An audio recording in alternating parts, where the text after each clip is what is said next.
السلام علیکم اور welcome back to my YouTube channel. تو آج کی ویڈیو میں اسٹوڈنٹس ہم ڈسکس کریں گے کہ ایکسیڈنٹ کی رپورٹنگ کے لیے جو بیریئرز ہیں وہ کیا ہوتے ہیں، کون سی ایسی ریزن ہیں جس کی وجہ سے ورکرز ایکسیڈنٹ ان رپورٹ نہیں کرتے۔ سب سے پہلے unclear organization policy on reporting incident. اگر ایک کلیئر اسٹیٹمنٹ ہی نہیں ہے آپ کی آرگنائزیشن کی کہ ہم نے ایکسیڈنٹ کو رپورٹ کرنا ہے اور کیوں کرنا ہے، KPI سے ڈیفائن نہیں ہے، تو لوگ اس کو اگنور کرتے ہیں، لوگ انسیڈنٹ رپورٹنگ طرف نہیں جاتے۔ نیکسٹ آئے گا نو رپورٹنگ سسٹم ان پلیس۔ آپ کے پاس آبزرویشن کارڈ کا سسٹم نہیں ہے، آپ کے پاس آبزرویشن رپورٹس نہیں ہیں، آپ کے پاس انسیڈنٹ انویسٹیگیشن نوٹیفیکیشن کا سسٹم نہیں ہے، تو لوگوں کے پاس کمیونیکیٹ کرنے کے لیے، رپورٹ کرنے کے لیے چینل نہیں ہوگا۔ نیکسٹ آئے گا کلچر ناٹ رپورٹنگ۔ اگر کوئی نیئر مس ہوتی ہے، سائٹ پہ کریکٹیو ایکشن لیا، سب لوگوں کو TBD کر کے بتا دی، اپنے ایریا یا اپنی سائٹ پر ایک حد تک اس کی ری ایکرنس کو ہم نے کنٹرول کر لیا، لیکن اگر ہم نے اس کو رپورٹ نہیں کیا تو سیم ایکٹیویٹی میں کسی دوسری ایریا میں ایکسیڈنٹ ہو سکتا ہے۔ نیکسٹ بیریئر ہمارے پاس آتا ہے complicated reporting procedure. Multiple documentation, multiple reporting procedure اور کلیئر ہیرارکی نہ ہونے کی وجہ سے بھی ایکسیڈنٹ رپورٹنگ نہ ہونا ایک بڑی وجہ ہوتی ہے۔ نیکسٹ ہمارے پاس بیریئر آ سکتا ہے ایکسیسو پیپر ورک۔ ہمیں اس کی انیشیل رپورٹ دینی پڑے گی، انویسٹیگیشن کرنی پڑے گی، وٹنس رپورٹ ہوگا، ملٹیپل رپورٹس پریپیئر کرنے پہ ایکسیسو پیپر ورک بھی ایک بیریئر ہوتا ہے جس کی وجہ سے ایکسیڈنٹ رپورٹ کرنے سے لوگ اگنور کرتے ہیں۔ نیکسٹ آئے گا ٹیک too much time.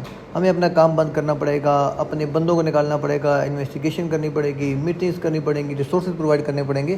Too much time taking procedure ہونے کی وجہ سے بھی لوگ انسیڈنٹ کو رپورٹ کرنے سے اگنور کرتے ہیں۔ سب سے میجر ریزن ایکسیڈنٹ رپورٹ نہ کرنے کی ہمارے پاس بلیم کلچر۔ ایکسیڈنٹ رپورٹ کرنے کا پرپس کبھی بھی بلیم نہیں ہونا چاہیے، ہائی لائٹ کر کے ری ایکرنس کو اوائڈ کرنا ہونا چاہیے۔ کس کی وجہ سے ایکسیڈنٹ ہوا، کس کی غلطی تھی، اس چیز کو کسی کو ٹارگٹ نہیں کرنا چاہیے۔ کس وجہ سے غلطی ہوئی اس وجہ کو ایلیمنیٹ کرنا چاہیے، لوگوں کو ٹریننگ پرووائڈ کرنی چاہیے، ریسورسز پرووائڈ کرنے چاہیے، کام ختم کرنے کے لیے سپورٹ پرووائڈ کرنے چاہیے، تاکہ پرپس کیا ہونا چاہیے کہ ہم نے اس کی روٹ کاز کو ایلیمنیٹ کرنا ہے تاکہ دوبارہ ری ایکرنس بچائی جا سکے۔ Management does not take reports seriously. جو رپورٹس ہوں گی، اس کی جو ریکمنڈیڈ ایکشنز ہوں گے، کنٹرول میجرز ہوں گے، ان کو امپلیمنٹ نہیں کیا جائے گا، سیریس نہیں لیا جائے گا، تو کوئی بھی آدمی اپنی انرجی انسیڈنٹ انویسٹیگیشن یا رپورٹنگ پہ سرو نہیں کرے گا۔ ایک اور بڑا بیریئر جو کہ آپ کی پرفارمنس کو افیکٹ کرے گا، اگر کچھ انسینٹیو اسکیم چل رہی ہے، کچھ آپ کا اینڈ آف ایئر اپریزل ہے، تو لوگ اس چیز کو کنسیڈر کرتے ہوئے بھی ایکسیڈنٹ رپورٹ نہیں کرتے، جو ان کے ساتھ اسپیشلی پیش آتے ہیں یا ان کی ٹیم کے اندر ہوتے ہیں کہ اگر ہماری ٹیم کے اندر ایکسیڈنٹ زیادہ رپورٹ ہوں گے تو ہماری end of the year performance یا اپریزل افیکٹ ہو سکتی ہے۔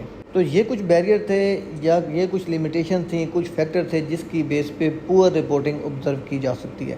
اگر ہم ان بیریئرز کو اوور کم کر لیں گے تو ہمارے پاس تمام ایکسیڈنٹ رپورٹ ہوں گے اور ہمارا ایریا کو سیو کرنے کے لیے as per trend analysis recommended control measure implement کرتے ہوئے ایریا میں ایکسیڈنٹ کی ری ایکرنس کو اوائڈ کیا جا سکے گا۔ امید کرتا ہوں آپ کا یہ ٹاپک کلیئر ہو چکا ہوگا۔ اگر آپ کا کوئی بھی کوشچن آپ کمنٹ سیکشن میں مجھ سے پوچھ سکتے ہیں۔